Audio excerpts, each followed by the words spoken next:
Bismillahirrahmanirrahim. I am Muhammad Bilal from Superior Group of Colleges, Dera Ghazi Khan campus. Dear students, आज हम ICS के chapter number 1 basic of information technology को discuss करेंगे। हमारा आज का टॉपिक है सिस्टम डेवलपमेंट लाइफ साइकिल। तो आइए चलते हैं अपने टॉपिक की तरफ। SDLC stand for system development life cycle. Definition की तरफ आते हैं।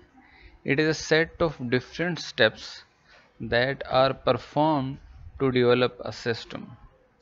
मुख्तलिफ स्टेप्स का मजमूआ, मुख्तलिफ स्टेप्स का set that are perform to develop a system, जो कि क्या करे, परफॉर्म करे एक सिस्टम को डेवलप करने के लिए।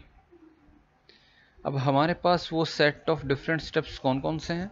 फर्स्ट वन है system analysis, second one system design, third one system coding, fourth one system testing, fifth one system implementation and the last one preliminary investigation. Second last है, ये last है system maintenance. तो आइए चलते हैं अपने first जो है स्टेप की तरफ, प्रिलिमिनरी इन्वेस्टिगेशन। डेफिनेशन की तरफ आते हैं। It is the first phase, ये फर्स्ट फेज है। इन दिस फेज, इस फेज में the system is investigated, system की इन्वेस्टिगेशन की जाती है, सिस्टम की छानबीन की जाती है। The objective of this phase is to conduct an initial analysis and finding of the system as follows. इस फेज का जो ऑब्जेक्टिव है, जो बुनियादी मकसद है, is to conduct an initial analysis, इब्तदाई मुशाहिदा, इब्तदाई तहकीकात करना, and finding of the system, और एक सिस्टम को फाइंड करना कि जिसके लिए हम अपने सिस्टम को इन्वेस्टिगेट कर रहे हैं। इसके जो इम्पोर्टेंट पॉइंट्स हैं, फर्स्ट वन है system identification, second one system scope, third one alternative solution, fourth one feasibility study, fifth one preliminary plan. ये 5 इसके पॉइंट्स हैं। पॉइंट्स को नेक्स्ट डिस्कस करते हैं। सिस्टम आइडेंटिफिकेशन, अगर हम इस टर्म को देखें तो इस टर्म से हमें पता चलता है कि हमने सिस्टम की आइडेंटिफिकेशन करनी है, शनाख्त करनी है, सिस्टम को ढूंढना है। डेफिनेशन की तरफ आते हैं। This phase is used to identify the need of for a new system. इस फेज में हम इस चीज़ को देखते हैं, या ये जो फेज है, इसको इसलिए इस्तेमाल किया जाता है टू आइडेंटिफाई, कि शनाख्त की जाए, the need for a new system, नए सिस्टम की नीड के लिए हमने क्या करना है, एक सिस्टम को आइडेंटिफाई करना है। This phase is used to identify the need for a new system. कि सपोज करें हमने क्या करना है, एक सिस्टम में हम ऑलरेडी काम कर रहे हैं, तो हम जब नेक्स्ट सिस्टम की तरफ मूव करते हैं तो इट मीन्स हम उस नए सिस्टम को या न्यू सिस्टम को पहले फाइंड कर चुके होते हैं अपनी नीड के मुताबिक। It is very important step, ये बहुत ज़्यादा इंपॉर्टेंट स्टेप है। Everything performed in future depend on this phase. Everything performed in future, her cheese future में जो परफॉर्म की जाएगी डिपेंडिंग ऑन दिस फेज, इस फेज पर डिपेंड कर रही है। सेकेंड वन है हमारे पास system scope.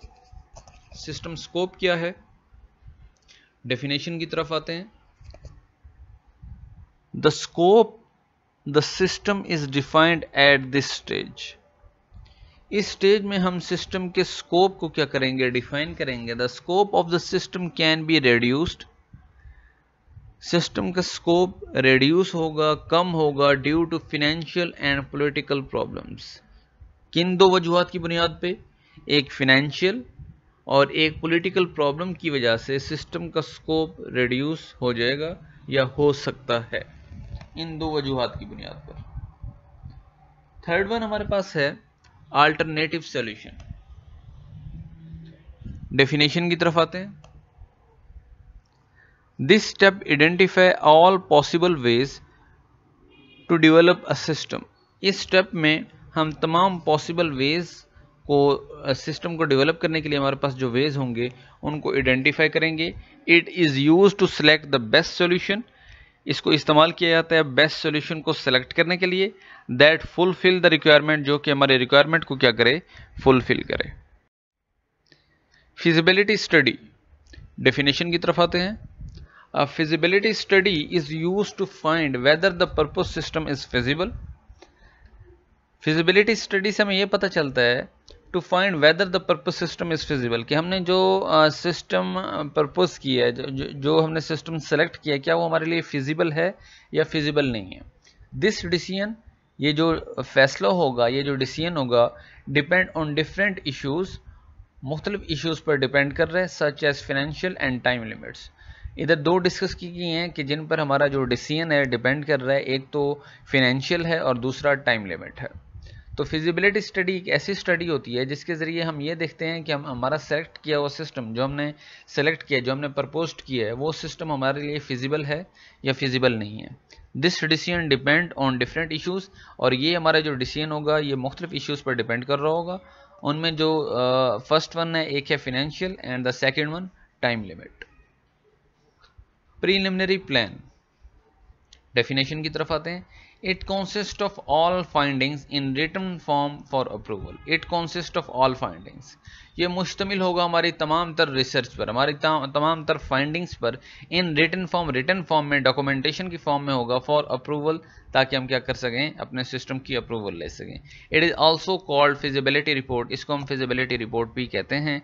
It is normally submitted to the top managers of the organisation, और ये आमतौर पर ये रिपोर्ट, ये जो फिजिबिलिटी रिपोर्ट है, ये सबमिट की जाती है ऑर्गेनाइजेशन के टॉप मैनेजर्स को। दे में एक्सेप्ट, मॉडिफाई और रिजेक्ट द रिपोर्ट।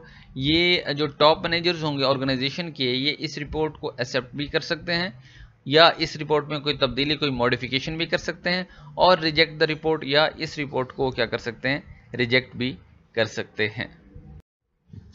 तो स्टूडेंट्स, आज हमने अपने जो टॉपिक है SDLC, इसको डिस्कस किया, इसके कुछ स्टेप्स को हमने डिस्कस किया। तो आज के लेक्चर में अगर आपकी कोई क्यूरी है, कोई क्वेश्चन है, कोई बात आपको समझ में नहीं आई, तो आप मेरे से फ्रीली तौर पर पूछ सकते हैं, अपने क्वेश्चंस कर सकते हैं। तब तक के लिए इजाज़त दें, अपना ख्याल रखिएगा। अल्लाह हाफिज़।